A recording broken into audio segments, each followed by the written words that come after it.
Cycling.net, le site de référence du cyclisme, vous propose chaque soir son débat radio. Les meilleurs experts français et étrangers, vous verrez ce soir c'est le cas, se retrouvent ici pour analyser le Tour. Et puisque cette première étape a été magnifiée par le talent d'un jeune Australien, Rohan Dennis, porteur du premier maillot jaune du Tour comme l'avait fait avant lui Bradley McGee, c'était en 2003, nous recevons ce soir à notre table un très vieux journaliste australien, Rupert Guinness, journaliste du Sydney Morning Herald, qui chaque année fait vivre le Tour de France à ses lecteurs du bout du monde, et je crois qu'il va nous le préciser depuis 1990.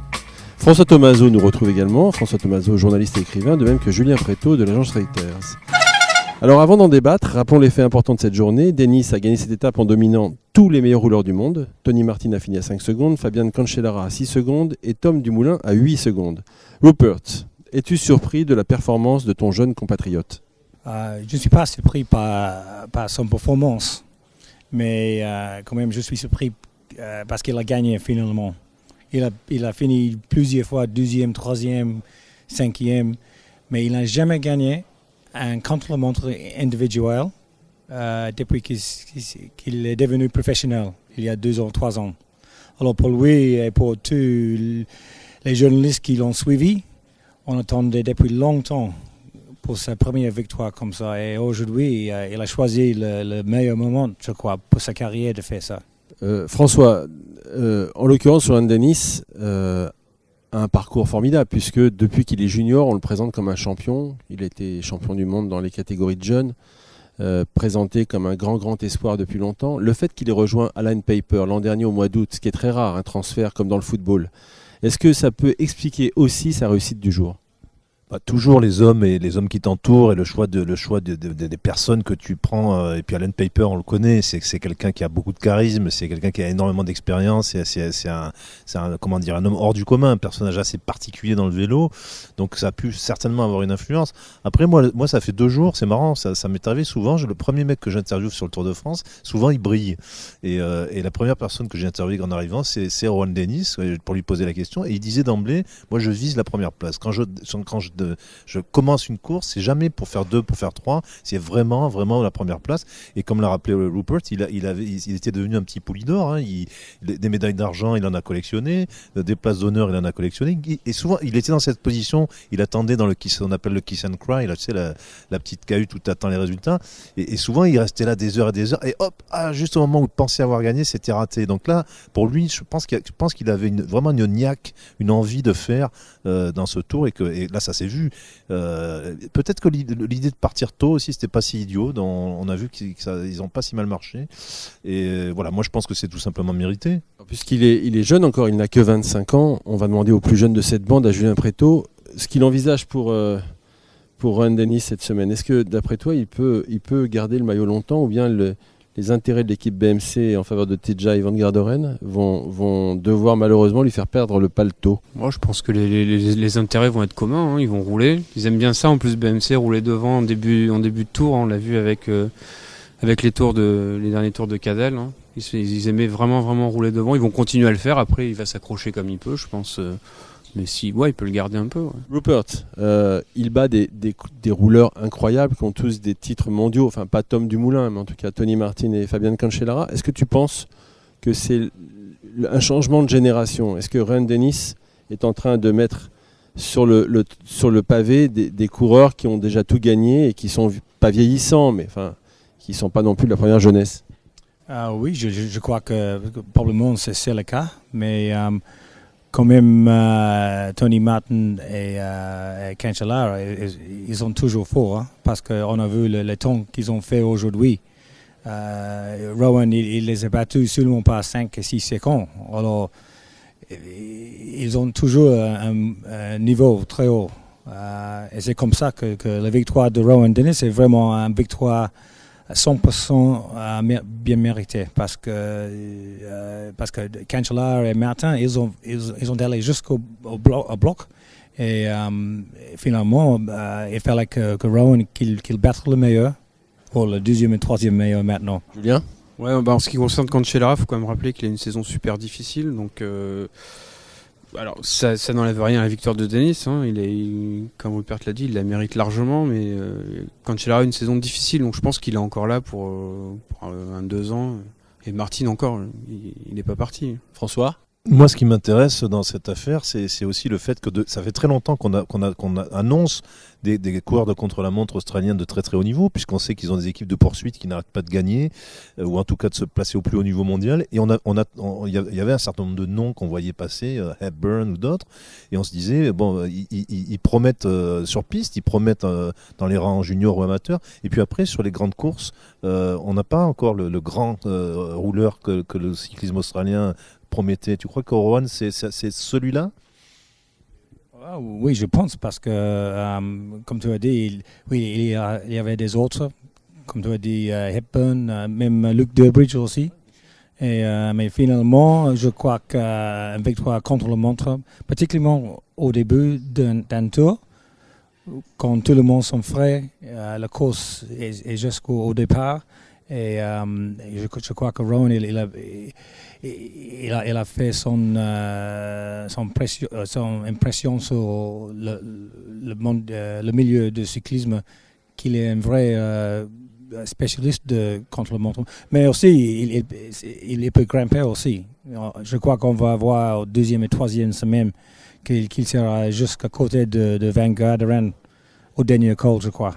Pour finir avec Rohan Dennis, on sait qu'il est d'Adélaïde, où il fait très très très très chaud l'hiver, enfin l'été pour vous. On sait qu'il est très souriant. On a découvert le nom de sa petite copine aujourd'hui, c'est Mélissa. Tu peux nous en parler plus ? Quel type d'homme il est ?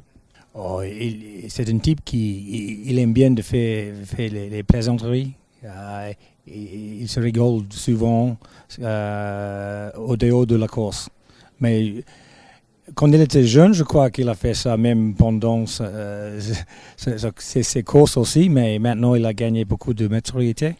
Et c'est comme ça, il sache comment il faut choisir le temps où on peut se rigoler. Et maintenant on est professionnel et il faut continuer comme ça. Et je crois qu'Alan Piper, c'est quelqu'un qui a fait beaucoup d'influence sur lui. Tu crois, Rupert, que le problème des Australiens, dont on parlait tout à l'heure, justement, c'est qu'ils ont du mal à faire la différence entre la fête et le cyclisme, deux fois ? Ils ont tendance à préférer peut-être la bière que l'entraînement ? Je crois que c'est mon problème.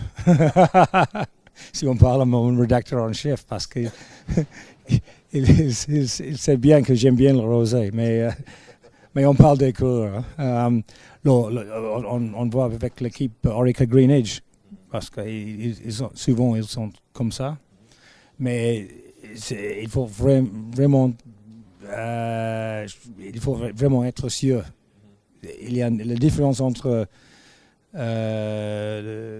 les temps où on peut se rigoler, quand il faut être sérieux.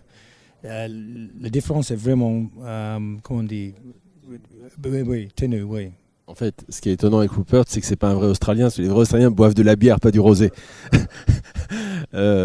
Julien, pour conclure avec Rohan Dennis, qu'est-ce qu'il t'inspire quand tu le vois évoluer, quand tu le vois sourire ? Parce qu'en fait, il sourit beaucoup. Ouais, je vais reprendre le théorème d'Yvon Madio. Un champion, ça a un nom, puis ça a une gueule surtout. Il a une vraie bonne gueule. Je trouve que ça m'a marqué. J'ai vu la conf de presse de BMC, c'était hier ou avant-hier, hier je crois. Et je les voyais tous, et je voyais lui, il était dans son coin comme ça, il avait, je sais pas, la bonne tête, quoi. La bonne tête.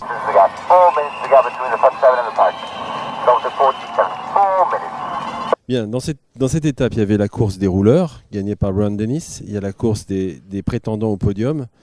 Et on a tous été bluffés, surpris de voir Thibaut Pinot finir devant tout le monde. Alors c'est vrai qu'il est parti à peu près dans le même temps que Rohan Dennis, donc il a profité du fait que le vent n'était pas encore totalement levé, mais quand même, il a devancé Van Garderen, qui est un vrai rouleur d'1 seconde, Nibali qui m'a l'air très fort de 2 secondes, Froome de 9, Contador de 16, Quintana de 20, Romain Bardet c'est trop chose, il a raté son chrono, il est à 53 secondes. Qu'est-ce que ça annonce selon vous, Julien ? Ça annonce ce qu'on disait un peu hier, c'est que Thibaut Pinot, moi je le vois bien sur le podium. Toi aussi, Gilles, je crois. François le voyait moins. Je sais qu'Antoine le voyait moins aussi. Bon, on a fait 14 km. Il en reste 3330, je crois, peut-être. Donc, on est encore loin de la fin. Mais il a montré que il est fort en chrono. On va le voir aussi dans le contre-la-montre par équipe. Je pense que la FDJ est est bien meilleur que ce que la plupart des gens peuvent penser. Après, demain est un autre jour. Comment il va gérer l'étape de demain, ça c'est une autre histoire. François ? Bon, moi, je sais que j'avais annoncé hier que Thibaut faisait pas partie de mes grands favoris, que je le voyais pas sur le podium, je le voyais 4e du Tour. Bon, et j'avais dit parce que les contre-la-montre vont quand même jouer, et aujourd'hui, il démontre qu'il est bon contre la montre. Alors, je vais toujours me faire un peu l'avocat du diable. Je pense que Thibaut, il monte en puissance, c'est évident. On savait déjà que c'était un bon coureur de contre-la-montre. Il l'avait pas souvent démontré en course. On nous l'avait dit. On nous avait dit qu'à l'entraînement, c'était bien, qu'il y avait du progrès. Et puis là, c'est vrai que même cette saison, il fait des étapes fabuleuses en montagne. Et puis après, chaque fois qu'il y a eu un chrono, c'était un peu l'effondrement. Là, c'est un peu le contraire, donc c'est plutôt bon signe. Ce que je crains, moi, pour Thibaut, et on le sait, vous le savez encore mieux que moi, qui le connaissez mieux que moi, c'est que c'est un garçon qui de temps en temps peut, je dirais pas disjoncter, mais un peu divaguer. C'est-à-dire, il peut y avoir un jour sans, mais c'est plutôt dans la tête avec lui. Il peut avoir le jour où, parce qu'il est parti ailleurs, il est plus concentré. S'il arrive à ne pas avoir sur ce tour un seul jour où il pense à autre chose, alors là, bon, je me rangerai la vie générale et peut-être un podium.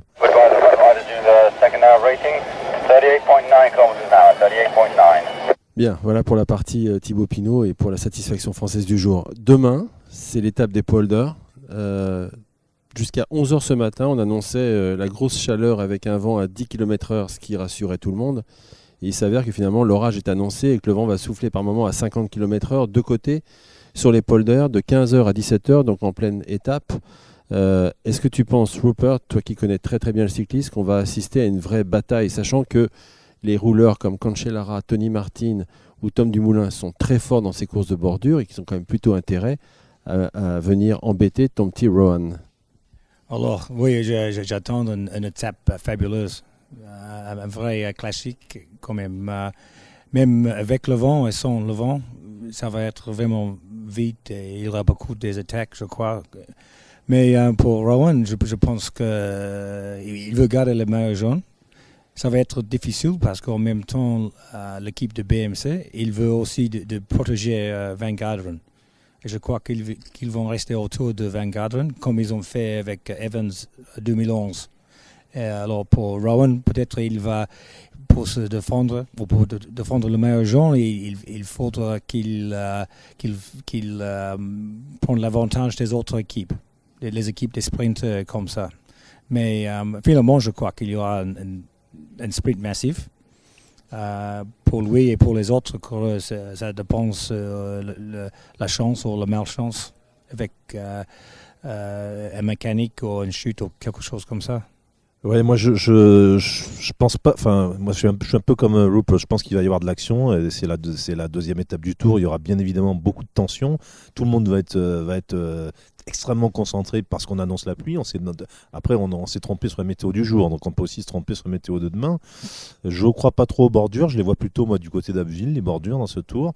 Mais en revanche, c'est sûr que ça va être une tension absolument extrême et qu'un jeune coureur comme Rohan Dennis qui a le maillot, il devra être d'autant plus attentif. Après, les BMC, même s'ils sont autour de Van Garderen, ils savent courir ce genre d'étape aussi bien, sinon mieux que beaucoup. Je pense pas que les trois qui savent rouler dans ces conditions seront tous autour de TJ.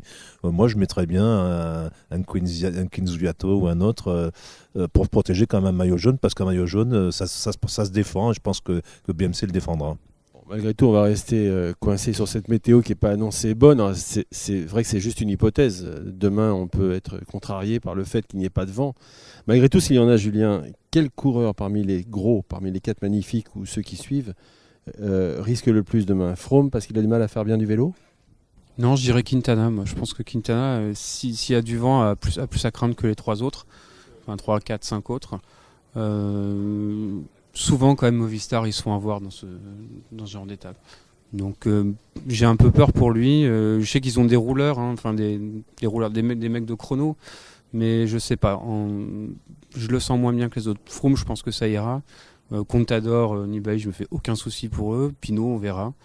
Van Garderen, il sera avec. Je pense que la BMC va rouler devant toute la journée. Denis sera bien au chaud aussi, d'ailleurs. Facile a dit Froome. Il est tombé 2 fois l'an dernier dans des étapes nerveuses, il n'y avait pas de vent. On voit qu'il n'est pas à l'aise cette année. On voit qu'il a peur de tomber. Et je pense que forcément demain il va y penser. Il a tout perdu en 3 jours l'an dernier. Est-ce que tu penses que c'est une donnée importante pour lui et pour le Team Sky? Est-ce que tu penses que le Team Sky, Rupert, avec Richie Porte, que tu connais très bien aussi, va vraiment faire en sorte de prendre la course en main? Alors, je crois que c'est mieux s'ils font ça parce que comme ça, Froome sera beaucoup plus protégé. Comme ça, mais je suis d'accord avec toi parce que quand on parle de Froome, parce que c'est normal après c'est tout ce qu'il a vécu l'année passée, 3 chutes devant son abandon, ça fait quelque chose avec la tête, c'est normal. Et même quand il a abandonné, c'était avant le premier secteur de pavé. Alors c'est un grand défi, je crois, pour Froome. S'il peut se vivre demain et le lendemain, et même mardi, il sera bon. Mais les prochains jours jusqu'à l'arrivée en Bretagne, ça va être vraiment difficile pour lui. Moi, je pense que Brailsford n'est pas idiot et c'est pour ça qu'il a sélectionné l'équipe qu'il a sélectionnée. Il a une équipe avec beaucoup d'Anglais qui sont totalement de Britanniques, qui sont totalement dévoués à Chris Froome. Des garçons comme Stannard ou Geraint Thomas, ça sait quand même courir dans ce genre de conditions. Ils l'ont démontré cette année et les années précédentes un peu sur les classiques. Je pense qu'il va être relativement protégé et je pense qu'un atout, on parle c'est normal qu'on parle des 4 fantastiques, mais on oublie une chose importante. Avec la première semaine du Tour telle qu'elle a été conçue par les organisateurs, les sprinteurs n'ont pas beaucoup d'occasions et ils vont pas rater celle-là. Donc à mon avis, je pense que les équipes de sprinteurs vont assez rapidement essayer de contrôler la course pour justement, comme disait Rupert, qui est une arrivée massive, parce que des arrivées massives, une fois de plus, on n'en aura pas tant que ça. Julien. Ouais, François, les équipes de sprinteurs vont vouloir être devant, vont vouloir contrôler, mais le problème c'est que les autres vont vouloir aussi, donc ça va être le bordel. Je pense que Tinkoff voudra être devant, BMC voudra être devant, Sky voudra être devant, Astana voudra être devant, plus les équipes de sprinters. Je pense que ça va être un énorme chantier de ce point de vue-là. Ça pourrait finir par un gros tas au milieu de la route, en quelque sorte. Il nous reste 3 minutes pour conclure. C'est impossible de finir ce débat sans parler de Lars Boom. C'est vrai que tout est ambigu puisque son équipe faisait partie d'un mouvement qui a des normes antidopage beaucoup plus strictes, notamment pour les corticaux, que l'AMA qui fait référence. Qu'est-ce que ça vous inspire cette affaire? Est-ce que Astana et Vinokourov n'ont pas de nouveau laissé passer l'occasion de montrer qu'ils ont changé et qu'ils ont envie aussi de rentrer dans le rang? Je pense qu'Astana s'en fout. Je pense que Vinokourov est un garçon cynique, qu'il a aucun intérêt. Ça l'intéresse pas, lui. Il a pas de pardon. Est-ce qu'il a jamais demandé pardon de quoi que ce soit? Donc je vois pas pourquoi ils commenceraient.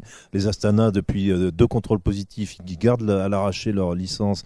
Ils font un Giro absolument scandaleux et maintenant ils ont encore cette affaire. On savait qu'à un moment ou un autre, de toute façon un jour ou l'autre ça va péter, qu'on le veuille ou non.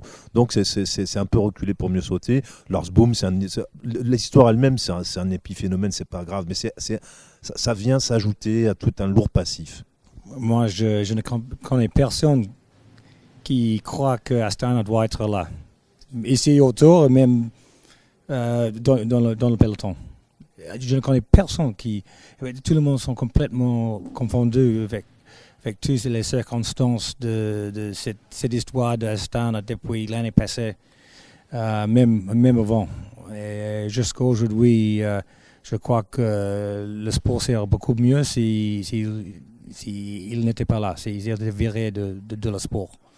Mais on voit que probablement il y a des certaines circonstances légales qui le protègent. Mais j'espère que dans l'avenir, il sera un conclu de cette histoire.